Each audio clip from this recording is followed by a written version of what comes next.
kilalanin ng agimat at may tangan. Magmula sa kasaysayan, tara at siya sa atin ang lihim ng karunungan. Kasi oye, pero popular sa kanila yung oya, yaw-yaw, ay kawak-iwak yan. Yan,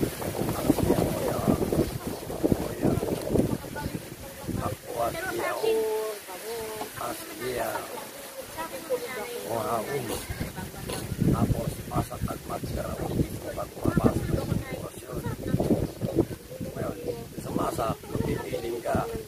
Sa masak? Oo, pipiling mo yung mangyayari. Sa masak? Ay ba, sinabi mo, yung bala, gusto ko magsayaw sa ere. Ay, mga ito yung bala, gagaling ka. Ano yun? Yung target yan na tamaan?